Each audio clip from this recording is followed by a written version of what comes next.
Oh, thank God that wasn't recording. Yeah.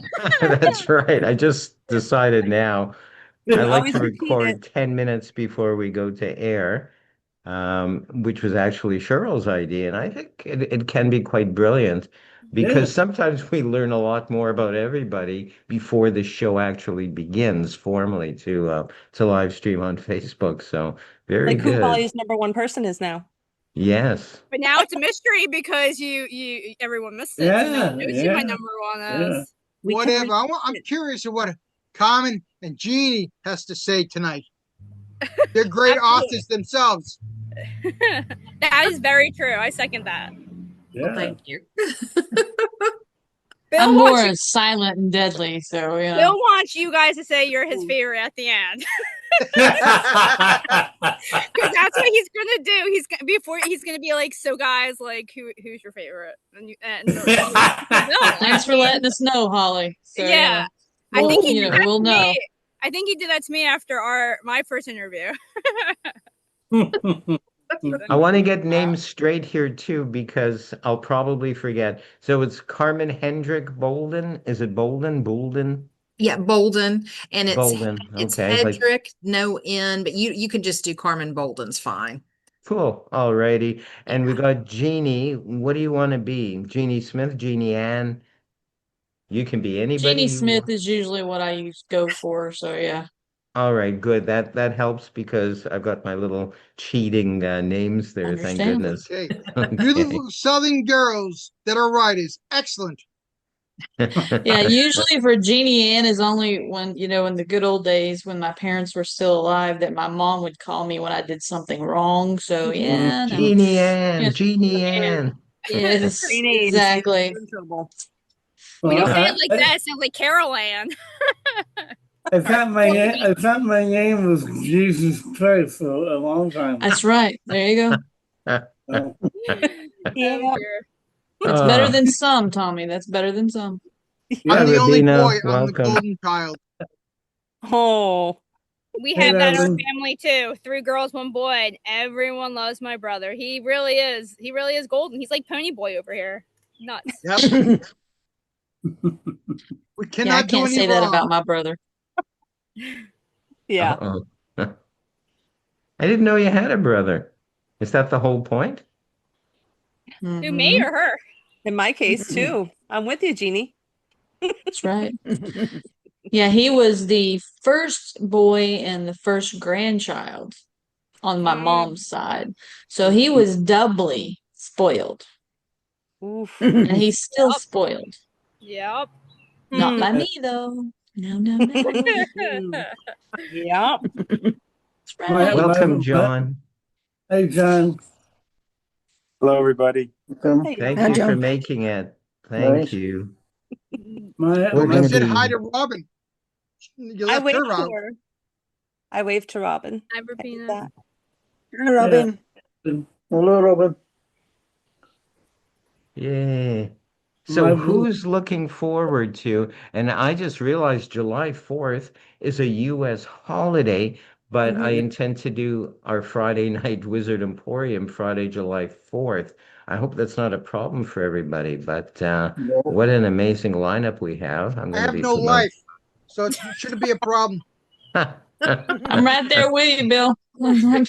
Michael, You. for what you're paying me, of course, of course I'll do it, you know? Uh, And when I say I'm paying scale, that means off of fish. So it's yeah. Yeah. literally, Hey, Right, wait Bill. oh, a cod. Well, our Scale. fireworks are Thursday. Hmm? Our fireworks are Thursday. So, Oh, And we get wow. fireworks all the time. Oh, that's romantic, Bill. That's what I was thinking. Wow. Yeah, we have fireworks and usually they're not fireworks, but they really sound like them and they happen all the time. yep. Mm. You live in the big cities and, the United States. You yeah, always got them. We got Yeah. a Welcome gun to range in LA. Uh-huh. LA, yeah. LA. No. No, we got the Yeah. gun Rapid range over there. succession. Yeah. Where I used to live there. That's Our neighbor used to. yeah. LA's. I used to live in Atlanta, so it was like the southern version. It's got Atlanta, Miami, New York, Chicago, and LA were usually the main hubs. Yep. That's where I live, L.A. Tommy lives in Yeah. New York. Yep, We're going for martial law. that's right. Hey, we had Dukes of Hazzard law here, so they don't show You up. think I'm kidding, man? You can say Oh, I know. I'm not kidding either. You call our house I alarm went on, and it was 4 hours later they showed up. It's like, dude, we could have been dead. And then he proceeded to reprimand me because I didn't call them and tell them that there was nothing going on when we were gone away Wow. for those 4 hours. well, Wow. look what the Dodgers did. Ice was wanted to get into the grounds of the baseball game, Mhm. and they said you're not allowed in private property. So what they did is they sat outside the parking lot, waiting for people to go in and grab them that way. I don't know. Yeah. I mean, ice is crazy out here. They've been going through shopping malls. They've been going through flea markets. They're just crazy. They figure they can go anywhere they want and pull people out. We're going on live stream now. So I just Mhm. want to thank everybody who's joining us on Facebook on our live stream. You notice what I did there, Bill? Um, and I'm so excited. We're going to take a sneak peek before we formally start at our very special guests, Carmen Bouldin and Jeanie Smith. Thank you guys for joining us. We're going to formally begin our show in just a couple of minutes. We were very blessed to get you thanks to a mutual friend, our lovely Holly. And yes, we have lots to talk about. We're going to talk in depth about a lot of cool things. But meanwhile, let's just carry on and chat for a couple of more minutes, as long as it's non-political. Cat. I'm Holly's favorite. Put You that out there, are. Tommy, so everybody will know. I Thank you, understand. Dee. Get that out and ready to go. There you I'm go. not ungrateful that the government always gets in. Oh, hi, Uh, Ian. Ian's Hello, here. Ian. Yay. Thank you for joining us, Ian. Woo-hoo. Do. My babysitting Yay. dog went home. I'm just saying. It's all good. That was 3 weeks. By the way, Ian, I didn't say that. I was repeating what Holly said, but I don't think you were here for that. But I didn't make it up. We all heard it. I don't Yes. know if you Holly missed was that, very Ian. clear that I don't know if you missed that, Ian, but Tommy is now Holly's favorite. Yes. Are you but telling Bill's me tied, are you telling me that my position has been, relinquished? usurped. You may Mm. have to Yeah. share it. You may have to share it. You'd have to ask Holly if she shares, though. Mm. Hmm. Holly's Might be better to hiding. ask Matt if he was going to share. Yeah, right? Might be a Yeah, good Matt might have something to say about that, but you never Exactly. know. He might be okay with it. He seems like he's a pretty cool guy, Yes. so he might be Yes. okay. Yes. We've never seen him. Oh yeah, he's like one of those that he hides in the shadows, but he's always watching. Yes. He's really cool. He's a really He cool is a guy. cool guy. He is. Yes. Yeah. Yeah. Hey, guess what? I don't believe it. It's almost time. We are just about ready to start. Are you excited, Lady C? Oh my gosh, yeah. Of course. Look, Why look wouldn't I who our be? look who our guests are. I don't believe we got them. But of course, that's, as I said earlier, that's thanks to our mutual friend Holly, one of my favorite horror, I was going to say artists. What's a horror artist? Is that a person that draws werewolves and vampires, or do they act out things? Do they mime horrific deeds? I don't know. All of But them. right, all of the above. So, everybody get ready, buckle yourself in. We are going to start. You may remember me from my television shows in the 1980s and 90s, and now I host two regularly live streamed virtual magic shows.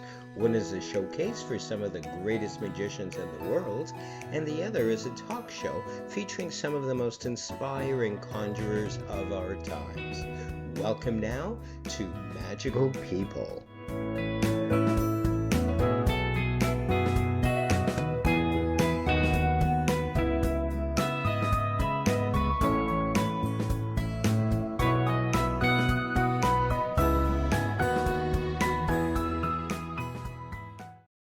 And welcome everybody to this week's edition of Magical People Live with myself, Dr. Michael Leike, and my co-host, Lady C.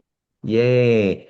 And our very, very special guests. We usually have a special guest at a time, but we're very blessed and fortunate to have our two guests, Carmen Bouldin and Jeanie Smith. Let's applaud for them for coming on our Thank show this week. Thank Now, you. one Thank of you. the things that excited me, Carmen and Jeannie, I cheated. I did some research. I like audio visual stuff, so I went to your podcast slash webcast. I call this a webcast, but then I converted just to audio as well. So I hit iHeartRadio and all those things. But strictly speaking, you've got your visuals for your podcast and your webcast, which is very exciting. It's called 6 Degrees of Poe. Look it Mhm. up. 6 Degrees of Poe. And one of my favorite artists, you had on probably about a year ago. How did you guys snag her? Well, basically through a mutual person that I know from the tiki world, Spike Matt, his name is Matt Marble, and he has a YouTube channel called Spike's Breezeway Cocktail Hour. And so, kind of having that mutual connection, I contacted her and just said, "Hey, and my husband and I also watch Svengoolie. We'd love for you to be a guest on our show." And so she was like, "Sure, I'd love it." Awesome. Awesome. She's quite the character. I never thought when he put those few people together, I never thought they'd equal, he's got an amazing reputation. I think he's been around 45 years or so, or more even, and just recently on MeTV the last 12, 13 years or so. But Gwen Gooley, because she's visually interesting, as a male, I'm going to find her visually interesting, but also as a character and the way she does her makeup and her costume.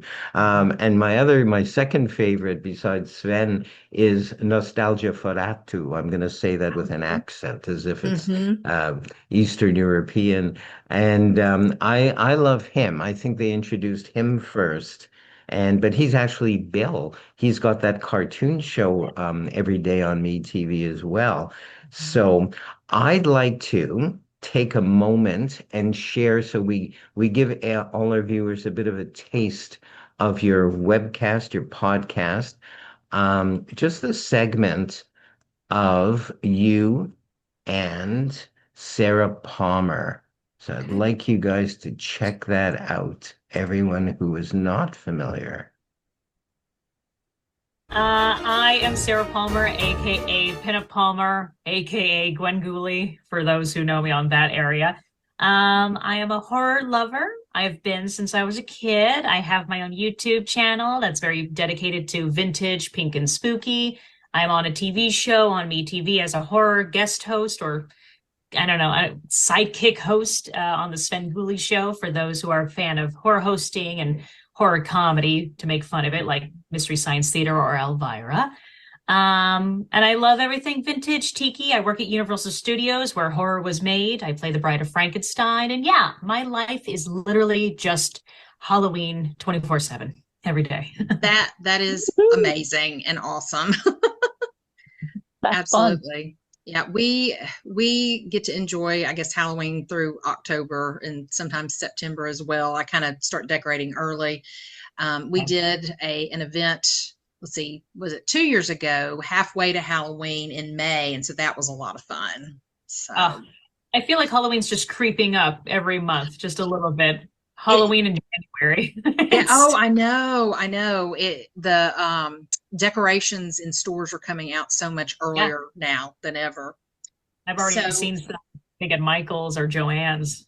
oh yeah, Mm-hmm. absolutely. The fever. Yes. And if I was going to say, I always have the fever for that kind of stuff. Same. So tell us your work at Universal, Bride of Frankenstein, and just some of the other things that you do there. And So I started working at Universal when I was 18. okay, Um, I am now 32. So I've given Universal Studios like pretty much all of my 20s, my youth. yeah, They sucked at me. And Sounds about right. yeah. And I first started, the first things I did there was Halloween Horror Nights. So it's okay, this Halloween event where they scare you and they take you through mazes and stuff. And I liked it so much. I was like, what else do you guys got? They're like, oh, we got a thing called Grinchmas, which is a event that's dedicated to the Jim Carrey version of the Grinch from Dr. Seuss's. And I okay, was like, sure, I'll audition for that. Got that. And then I guess I don't know, I got the fever for working at Universal Studios, so I wanted to work there full time. So I auditioned for everything that I could and eventually wound up as a Helen in Waterworld as the stunt show, Marilyn oh, very Monroe, cool. Fiona, did Grinchmas again, did Halloween Horror Nights again, and found my way through the years to finally The Bride of Frankenstein, Oh, which wow. and I got rid of all the other characters. I'm done because I'm slowly starting to step away from Universal. Okay, Uh, okay, but I knew I wanted to keep one character, and it was the bride. I mean, who doesn't want to just hiss at people all day? yes. Yeah, there's something to think about that. Yep. Oh, Silent characters are the best. So I love playing her, and she's probably one of my favorite characters ever. It's kind of awesome to play a Universal character too, because all the other characters are just kind of rented out. Like Marilyn never worked for Universal. We like to that's say true. Yeah. yeah, she was a Fox girl. She was an MGM girl. That never happened. But to finally play a character that's like Universal made is really cool, really neat, nostalgic. Yeah, Yeah. absolutely. So let's talk Poe, you guys, Carmen and Jeannie. I know where my fascination and interest in Poe started, or where and when it started. But what about you guys individually? Carmen, when were you first introduced to the works of Poe? Probably in elementary school or like junior high age. The Raven was the first thing that I read, and yeah, I was hooked. Like, claws right in. Just I And could get Jeannie? enough. Jeannie? My first introduction, I was in sixth grade. My teacher, my English teacher, required us to memorize Annabelle Lee and present it to the class. So Annabelle Lee was my first foray into the world of Poe, and there was just something about the rhythm, just something about the fantastical that wrapped me up because I'd always had a very broad imagination from the early childhood up until even now. So Poe just struck me as someone who spoke to me on many different levels. So as early as sixth grade, I was hooked, and I still am. Awesome. I know for me, I think it was chicken pox I had at age 8 or 9 years old. So Mhm. what does my father do? I'm kind of stuck in bed with chicken pox. It was actually right around the time that the Beatles were on Sullivan's show, right Mhm. around within a couple of months. He brings me home a collection of Edgar Allan Poe stuff. I'm Nice. 8 or maybe 9 years old. And it grabbed me. I can still, and I loved the illustrations. It was probably redone versions. It wasn't the originals, but the illustrations as a now graphic designer grabbed me even then. Telltale Heart. I can almost in my head or in my ear hear the beating. So that was one that grabbed me right away. Annabelle Lee as well, when I was in elementary school, I think it was also grade six, grade five or six.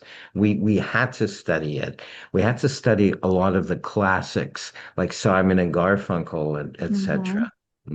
And so, yeah, that spurred on my imagination. My dad always said to me, "Why do you like weird things, Michael?" Because I was a big fan of the Universal Monsters. I had Famous Monsters of Filmland magazines, and I still consider myself an expert on vampires and people that played Dracula. So that whole genre of Poe really sits right. It really, there's something intangible that feels right about his stuff.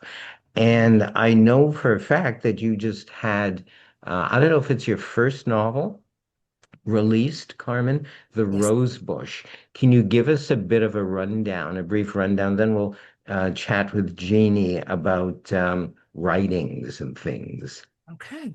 So, yes, it's my first novella, and it was not the book that I thought I would publish first. It's a Gothic romance. It's got a lot of historical fiction as well.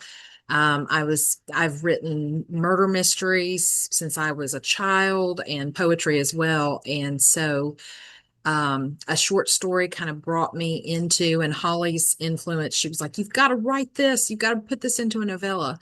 But it's basically a backstory of Annabelle Lee. And so it she's really probably my favorite female character that Poe has introduced. And she goes through from about the age of 15 through her, adult life. She suffers a ton of tragedies, just like most of Poe's characters. And I don't want to give too much away. And so kind of like the last little tagline is, will she find basically her love of her life, or will she die? Is she going to die without having what she's looking for? Awesome. Wow. I want to read it right now. I want to Ah, order it off of Amazon and or wherever it's available. We'll thank you. mention that in a little while as well. I love that. You just in your descriptions, you've pulled me in a wee bit. Oh, So right great. there, and hopefully our viewers as well. Jeanie, I'm not Mhm. familiar with your writings, if you write at all. Let's talk. Well, I've just now got my first published work of poetry put into a book by the Ravens Press, or quote Ravens. What is it Quote called, Carmen? press. Yeah, Raven's Quote quote Press. Thank press. you. I knew there was something else in there. Now I have been a writer for ever since I can remember, but I was always very academic when I got to college, so most of that's academic work. But I was always a writer under a pen name for a lot of fan fiction for many years. So a lot of my work is been out there, but it's been under a name that most people don't recognize me, and it's for works that we are all fans of something different. Whether it be Edgar Allan Poe, whether it be different shows like Emergency, Chips, Supernatural, Yeah. all those wonderful ones, even some of the westerns. When they strike you, you just fall in love with some of the characters and you have to continue the story. And most of the time you have to do it that yourself because you don't get the whole thing on the show. So yes, as far as being published, yes, this is my first actual published work under my own name that's coming out. It's called Cherish in the book for the poetry book, and I'm also working on a novella. Well, it started out as a novella, but it slowly keeps growing. So it might be a novel by the time I get done.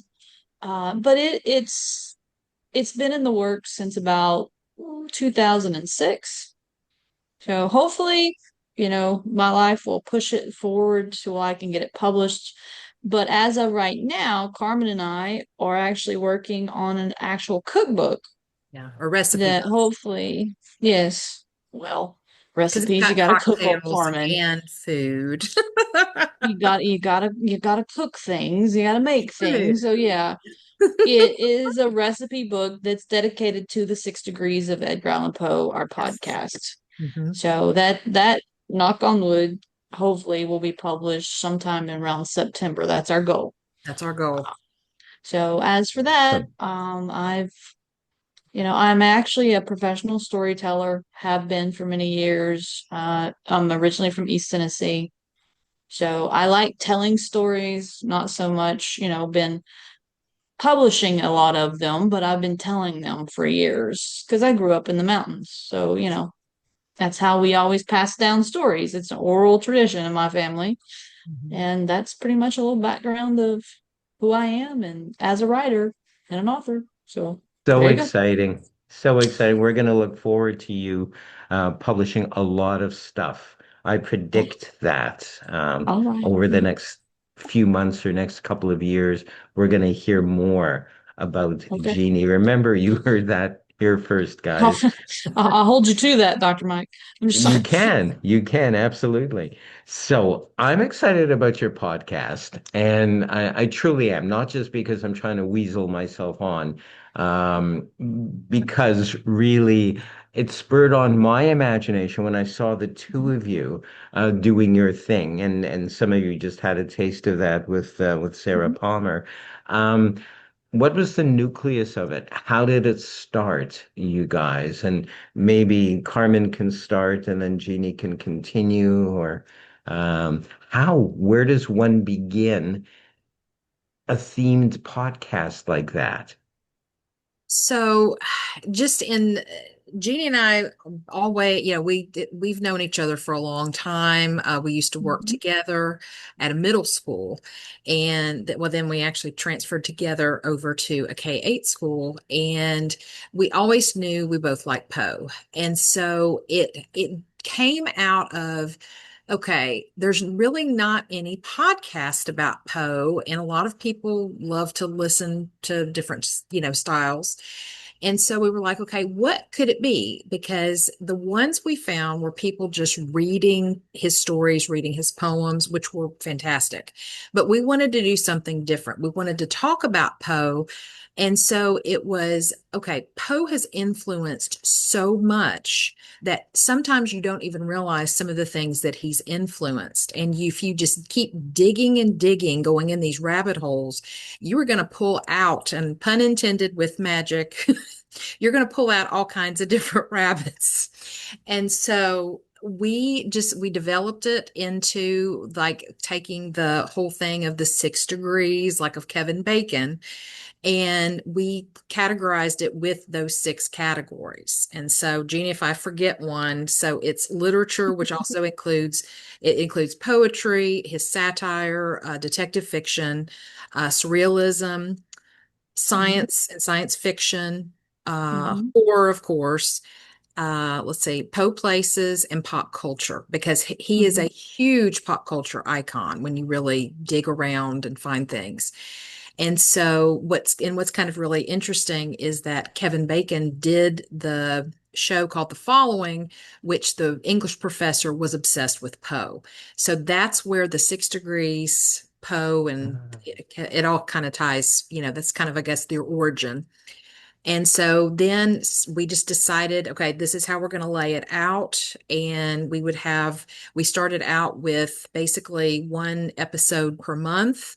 Then we grew to doing more things. And we have definitely evolved over the 4 years of the Yeah. podcast, already planning season 5. Yeah. Awesome. Jeannie, Yeah. anything to add or subtract? Well, just like what Carmen said, we are both teachers. I'm actually retired for, circumstances, but we are both teachers. And one of the things we love to do is we love to teach things that we love. So Poe is one of those. And as Carmen said, we started out with just centering it on those 6 connections that Poe would be influencing into today's world, but then also being teachers, things like comic books. Poe showed up in a comic book with Batman. Poe's been showing up in graphic novels. He's been showing up in The Simpsons and other wonderful things. And so we're like, wait a minute, you don't see a lot. Now, you do every once in a while, you see some allusion, not illusion, not illusion, allusion to different works and different people in many things because, if they're classic and they're great, you gotta stick them in there. But one of the things that we wanted to do was to broaden the horizon of people about Poe, not just everybody. When you think of the Raven, everybody automatically thinks of Poe. Everybody thinks of Poe as being the horror guy, which he is, but many people don't understand that he was the creator and the father of the detective. And all that wonderful stuff. So as we got into it, and as Carmen said, we're just now finishing up our 4th season, more and more things are expanding. And we just want to expand everyone's knowledge and love of Poe along with it. So that's the gist of it, as the old saying goes. Very exciting. And if there's anything I can do, you guys let me know if you got a book or a specific broadcast coming out. Let me know. I'll stick it all over social media. You can count on me because I love Poe as well. He's influenced me on a number of levels as well. I'm going to shift over to my co-host. I'm going to call her my partner in magic. That's her terminology. So let's have some questions from you, Cheryl. Okay, I have a question. Actually, Jeanie, you Uh-huh. said you wrote fan fiction. Yes. What fan fiction? Woo, okay. My very first fan fiction would have to be for Emergency. Back in the day when I was still in school, and then A-Team. I've written A-Team fan fiction. But in the past few years, in the late 90s, early 2000s, it was Magnificent Seven. And in later years, before I stopped writing in the fan fiction world, I was in the Supernatural. That was my main gist, was Supernatural. And that was only, I stopped watching it after season 3, and I won't say anything else after that. But let's just say season 3, I was done, but I just kept up with the fan fiction whenever it struck me, because even though I wasn't watching it, I still loved the characters. I still loved the story. So every once in a while, but yeah, since 2007, I think, was 7 or 8 was the last time I wrote anything in the fan fiction universe. And it's nice to make up your own endings if you didn't like the endings that they had. Exactly. Yes. And sometimes you needed to do that because it's Yes. like, where in the world were you going? Exactly. Carmen, have you ever written fan fiction? Uh-huh. Oh, did you ask? Carmen, yeah. Yeah. Oh, I'm sorry. I have not. I have not. Do you ever think you will get into that? Probably not. I mean, I guess in a way, I guess you could almost say the Rosebush kind of pulling Poe in is a little bit fan fiction, I guess. Just slightly, but I like creating things just from scratch, and I borrowed from Poe, and the next book I'm already working on, I hope to have that out by this fall. It's the Gothic Garden series, and it's going to be about a flower called the asphodels. So interesting. Yes. Okay. Now I'll go back to Jeanie. What are your favorite works of Poe? Oh, well, my favorite poem of all is El Dorado. Most people find that interesting. Most people always go for the Raven or Annabelle or something. No, for me, it's like the first time I ever heard El Dorado, it was just speaking to me about a journey, about life is a journey, and you're always searching, you're always trying to reach that perfect ending, but you don't know where it's going to come from, where it's going to be, or how long it's going to take you to get there. So searching for that city of gold is like searching for that perfect ending. And I think that's why it touched me the most. And then as far as his written short stories. Those are so hard to choose from. But the first one that always pops into my head is The Cask of Amontillado. Because one of the things with Poe that I love is every time you read it, whatever stage of life you're in, you will switch sides on who is the good guy, who's the bad guy, who do you like, who do you, because in the Cask of Amontillado, sometimes you're like, rooting for Montesor, and then other times you're going for Fortunato. At the same time, you're going, dude, he tried to give you a way out. You just kept going. And then it also is like, okay, you kind of deserved it because you just, were you not paying attention? You should have turned around. And at the same time, it's like, dude, what did he do to you to cause you to want to wall him up and kill him? That's a little extreme. But so that's one of the things about Poe's works that always has reached out to me. And that's why those two spoke to me best, because one is all about reaching and trying to attain that perfect, ending. And the other one is about, okay, it's all about there's two sides to every story.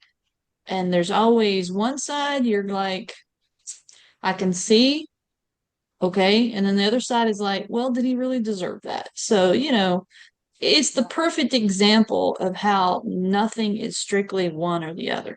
There's always gray areas that you have to look for.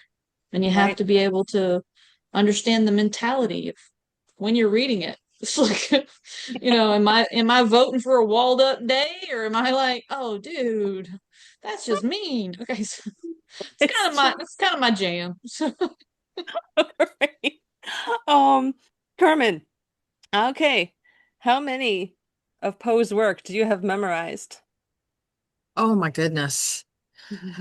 I wouldn't say I have them fully memorized. There are times that I can quote from a lot of different works, short stories and poems.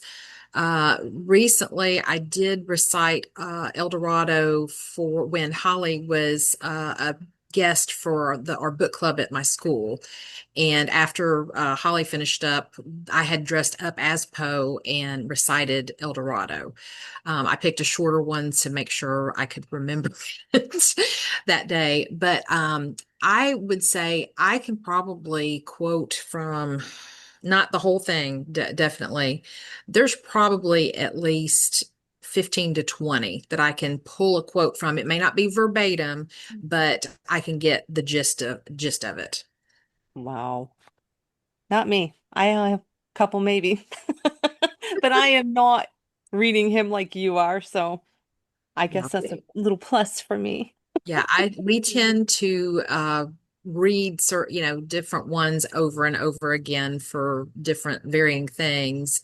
And I think that's why it just keeps sticking in my brain. And so if I see a quote just out there, I'm like, that's Poe, that's this story. That's awesome. And yeah, like when you're reading it over, and plus being a teacher, I think would help that because you're already in that kind of Yes, mindset. absolutely. Absolutely. Mhm, All right. Now, Jeanie, mhm. which do you prefer? And I'll ask you both this, the Poe horror stories or the comedies? Well, see, that's a tricky question for me because most of the horror stories are comedies for me. So because Poe is very good at the satire, Yes. and I can see, his horror stories, they have that side of comedy to them. But at the same time, Poe always leaves everything so open. Is Hmm. like he never completely shuts the door on any story. And he starts it at a point to where you don't get the full picture of where it started. So in his horror stories, I would have to go with the psychological horror stories that he loves so much, because that's where if he's just talking about, oh, like For premature burial, if I had to pick one of the horror stories that I would love most, it would be the premature burial because it's all about psychological. It is pulling the horror of, and I used to teach history, so I know a lot about that history of the Black Plague and the time period where they were actually burying people alive. And that's where the bells come in, that they would tie the bell around the finger because they would wake up in the grave. And if you heard the bell in the middle of the graveyard, oh look, you buried somebody, they're not dead, so go get them. So thinking about that has to affect someone psychologically. Yeah. So if it's just plain old, and that's one of the things that we've talked about on our Poe Unplugged, which is our book club, is that Poe was very good about bringing in the psychological horror. It wasn't all about blood and gore and all that kind of stuff. So in order to answer your question, I would have to probably choose the psychological horror over the satire or comedy because I'm like, I can remember those and be affected more by those. So Right. that's that. Stayed with you. All right, All right. Miss Herman. Same question.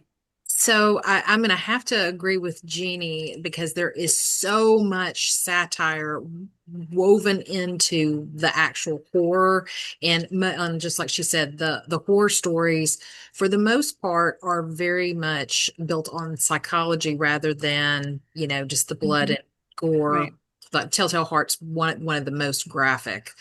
But because like in the Cask of Amontillado, that's one of my favorites as well. And when they're going down, Poe builds all this suspense, and the joke about oh, I'm not going to die from a cough, Fortunato says, and it's like, oh, you just don't know what's coming. And so it's really hard for me to choose this as well because a story like Never Bet the Devil Your Head, it has a tiny bit of gore. I don't want to give away the ending if no one has read it, but it's hugely satirical. The main character's name is Toby Dammit, and it just you have to even just laugh at that. But it's got all the psychological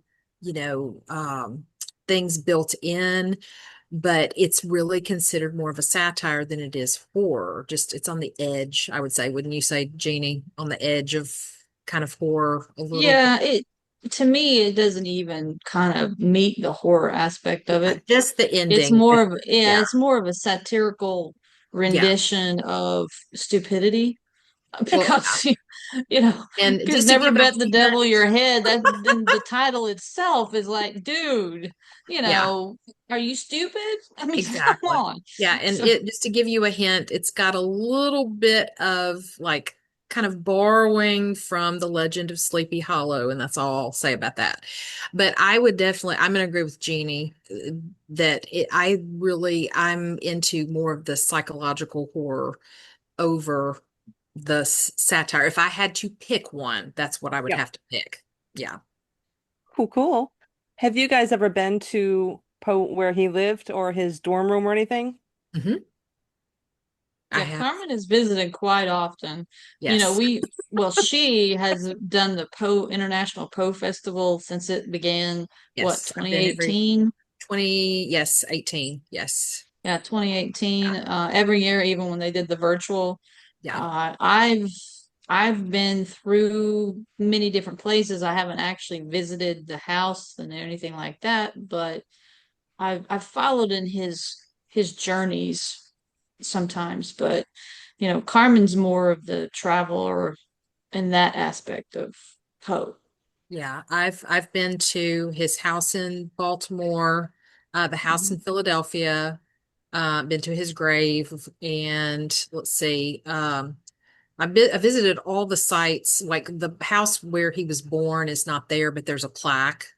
And then I have been to his dorm room, and that was just recent. It was one of those things that on a previous trip, my husband and I were hoping to kind of drive by there, and we didn't get to. We just because of time, and so I went on the Poe Price tour last October with Victoria Price, and it was all dedicated to Poe things and Vincent Price and the tie between them. And so she was able to fit us into stopping at the dorm, and we were just like, yes, this is awesome.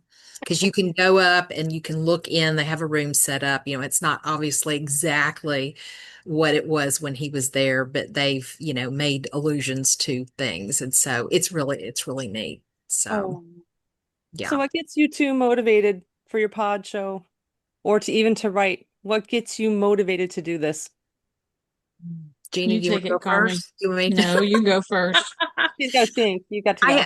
I think because we have 4 styles of podcasts, and so we have our degree episodes, and that is so much fun with us deciding, okay, so if it's the science fiction episode, one of the first ones we did was on forensics, and Jeannie and I both love true crime and forensics, especially she went to school for criminology and things. And so just those kinds of things, it's like, what can we talk about? And so that's what gets us motivated. There's no limit. It's just, you could find so many things. And then our guests that we have on with Poe discussions, it's amazing because it's so unique to hear their perspective of how Poe came into their life, what their favorite Poe stories or poems are, and just what they do to continue Poe's legacy. And then we just started this season and we're going to continue this. We have Review Morgue, where we started with the first Poe adapted silent film, and we're working our way up. We have one coming out Monday, and we're up to 1954. And so we review the Poe movies, and we give it Raven Caws for things we like and Black Cat Hisses for things we don't. And so that's a lot of fun. And then, of course, our book club, or unbook club, as we like to call it, Poe Unplugged, is the last Tuesday of every month. Anybody can sign up for it. Tommy's been on it. Holly is always there.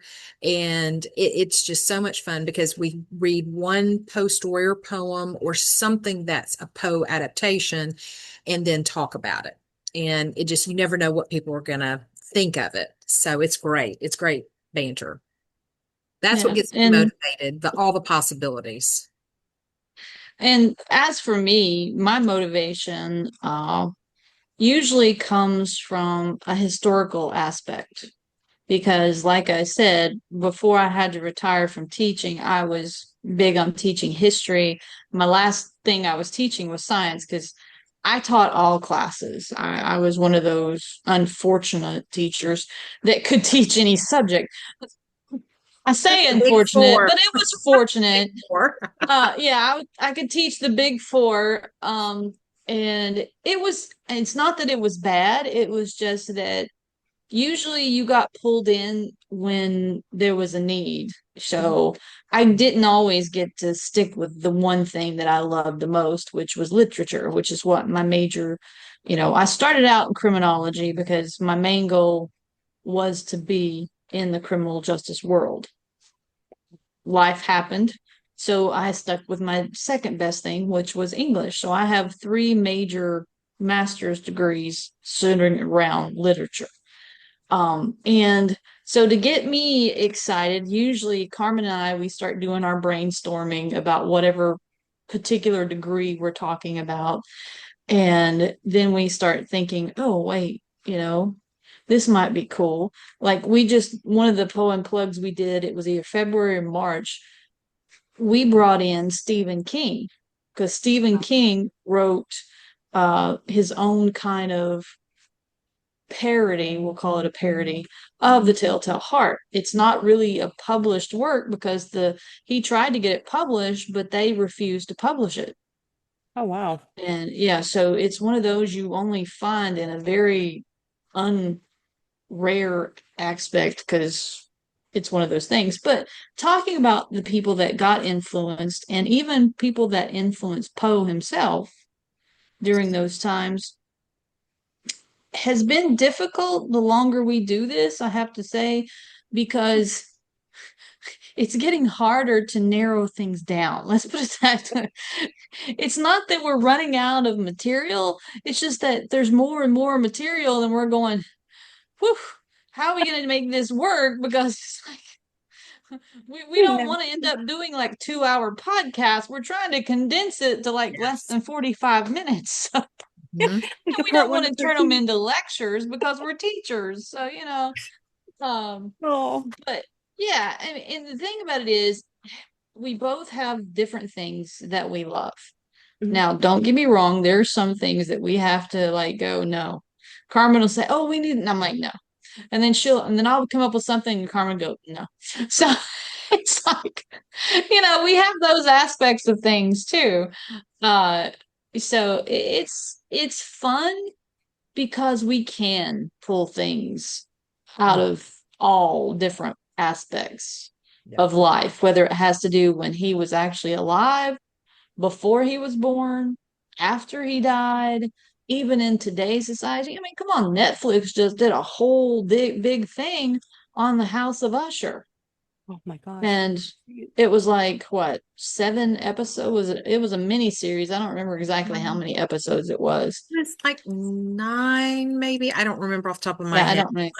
Mike Flanagan did it. Yeah, Yeah, it was Mike Flanagan. very well And done. He did a very ta- good job to Poe. well, the one thing about it is it was like it was a mashup of all 6 degrees, because he took excerpts, not experts, excerpts of different Poe works and kind of scrambled them into like an omelet. So it was very interesting. Mhm. And that's kind of like what our 6 Degrees of Poe podcast is to me. It's like an omelet. Awesome. Well, I have Yeah. to say, I should have said it first. Congratulations on your public work writings. And I will hand you back to Dr. Likey. It was nice Thank meeting you you. girls. Nice to meet Nice to you. meet you. Thank you.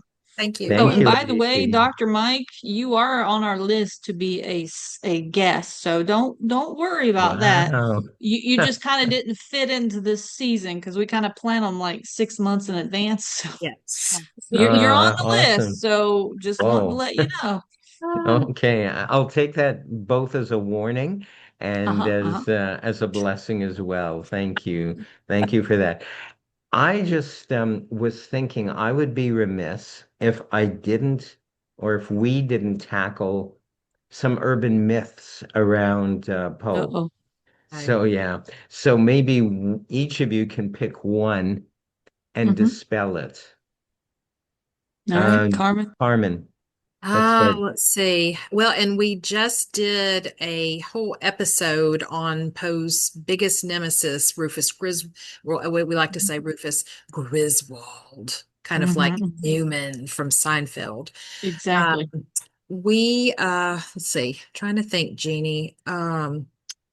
One of the things that he did in the more I think of the biography than just the obituary that he wrote was he basically called out Poe as a womanizer.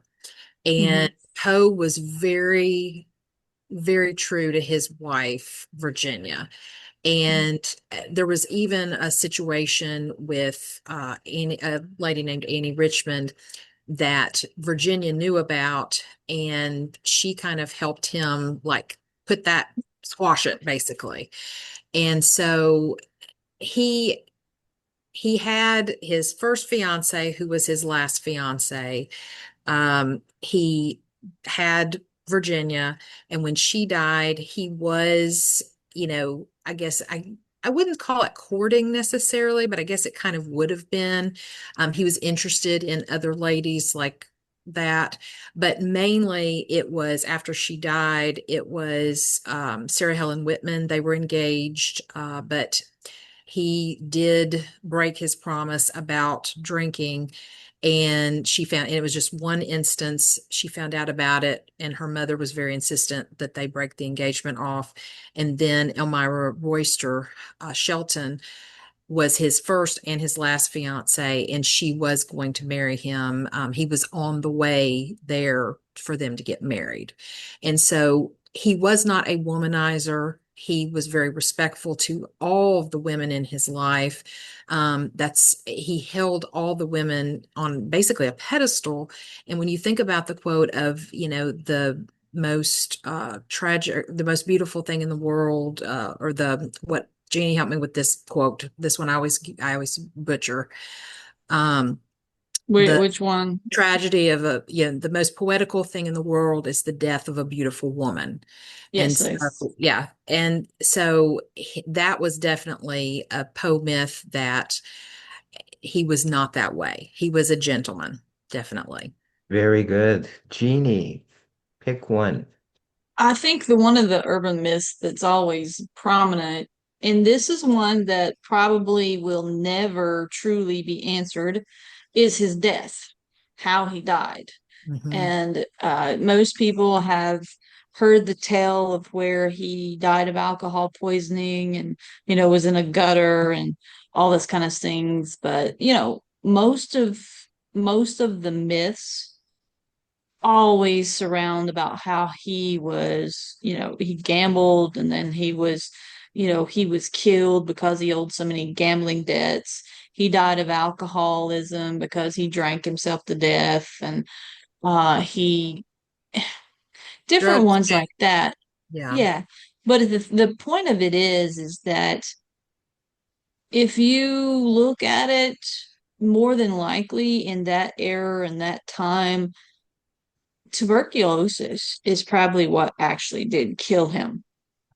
And there was some speculation that he had alcohol.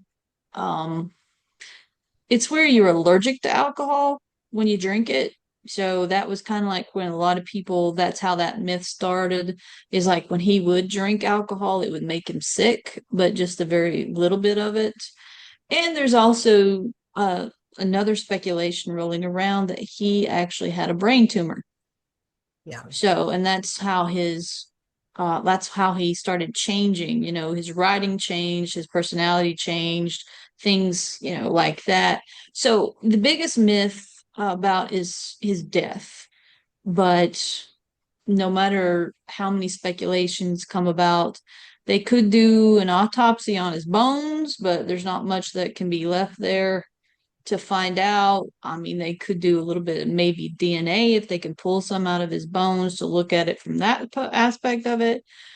But I think a lot of it goes along with what Carmen was talking about with Griswold, is a lot of that death myth came with his obituary, because it was so fabricated and just, it was like a hate mail. It It was was. like the worst hate mail ever, and he wasn't even, alive to defend himself. So, Yeah. And so he yeah, said something like, few will be saddened by this. Yeah. yes. And So it's like, just hush, Griswold. yeah, and the honest truth of it is most of these myths have what kept Poe alive. Mhm. And what has kept people wanting to learn more and explore more, or just look at him from that point of view. Because I mean, look at it, all the greats. I mean, Harry Houdini. There's one of those different ones that have circulated, the good and the bad. I won't bring up the bad because I love Harry Houdini, but so, but a lot of that sparks the interest that spans time. Yeah. So, and Absolutely. that's one of the things that's kept Poe going. Yeah. Absolutely. How fascinating is that? I'm sure our viewers out there are finding this fascinating. I'm hoping to get you guys back somewhere down the road again because it's endless what we could chat about. Yes. And such an honor to have you guys on. I want to reiterate the Rose Bush is now available. What I've seen is Books a Million, Barnes and Noble. There's even some smaller bookstore or like online bookstores out there that carry it. I'm not really sure how many places actually carry it. I know I was really very pleased that I think it was a bookstore in Germany bought 4 copies of it, and I was like, "Oh, this is exciting," you know. Absolutely. Very, So very exciting. I can't wait to read it as well. And your podcast, 6 Degrees of Poe, how can people find that and tune in? Jeannie, you want to take that one? Sure. The best way, if you want to get both the audio and visual, you can look us up at YouTube at Poe Unplug 3978 is our YouTube channel. And you can see our visual casts that where we do our Unbook Club, our Review Morgue, our regular 6 Degree episodes, and where we do our Poe discussion interviews, like you showed earlier with Gwen Gooley. So you can find us on YouTube, but we also are on all major platforms like Spotify, Audible, Amazon Music.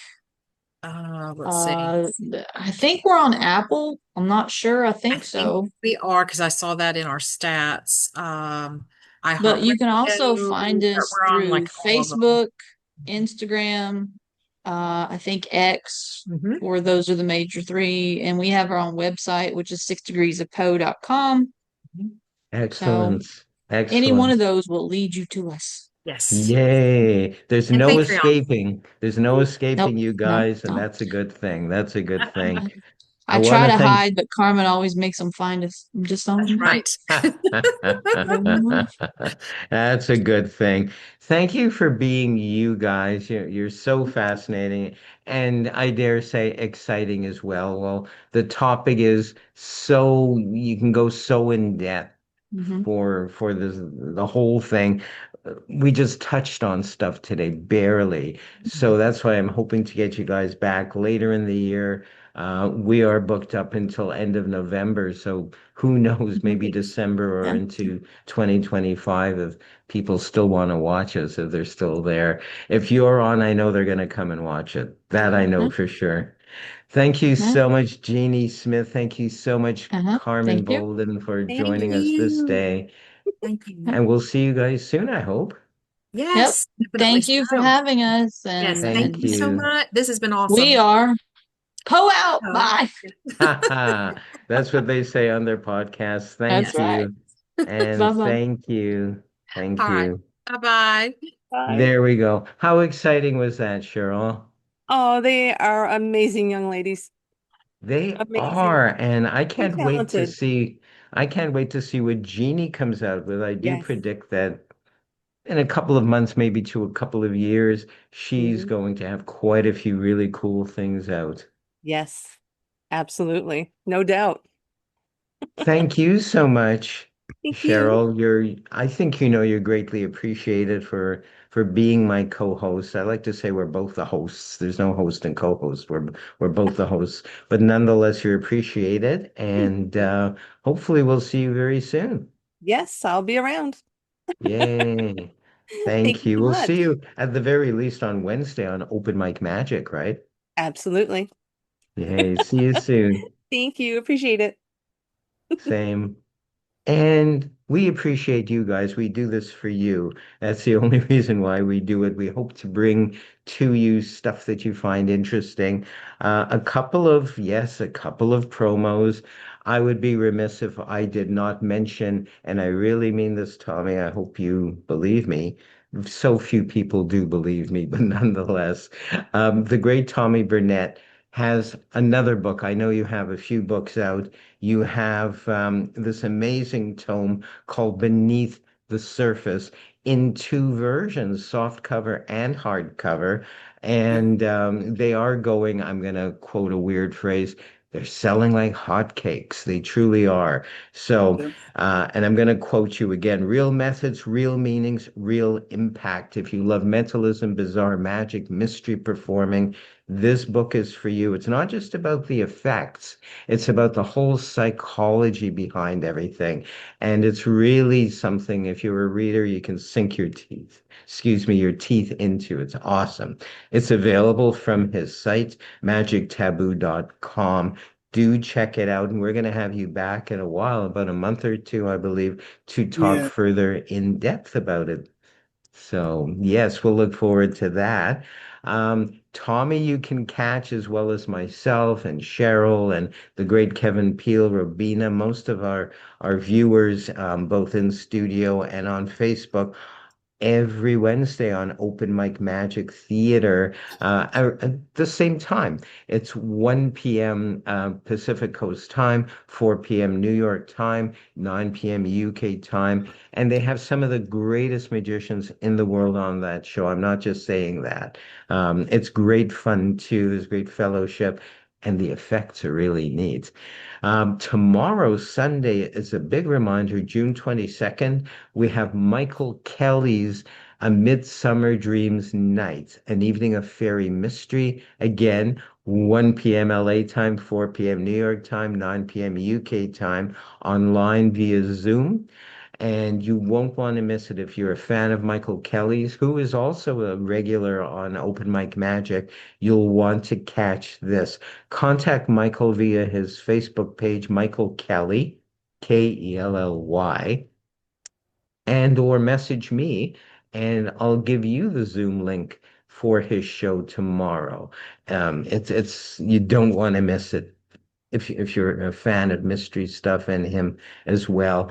Coming Yeah. up, yes, I'm going to mention this. I was going to wrap for sure. Friday, July 4th. My goodness, 1 p.m. LA time, 4 p.m. New York time, 9 p.m. UK time. We have my Friday Night Wizard Emporium, and we've just finalized everything. It's Raven Luck Magic, Franklin Williams, The Magical Miss Charlie, Peter John, Strange Gambits, which is myself and Cheryl, John the Great, Robina the Enchantress, Tommy Burnett, and Kevin Peel. It's free. As the time comes closer, and it's less than 2 weeks away, Friday, July 4th, I'll be giving you more specifics on how you can get your free Zoom seat to join us right here in-house. Or if you just want to live stream on Facebook, that's awesome as well. I don't believe we're at the end of our show. I always do tend to yak a lot. I want to thank all of you and my special guests for being here today. We'll see you all really soon. Thank you.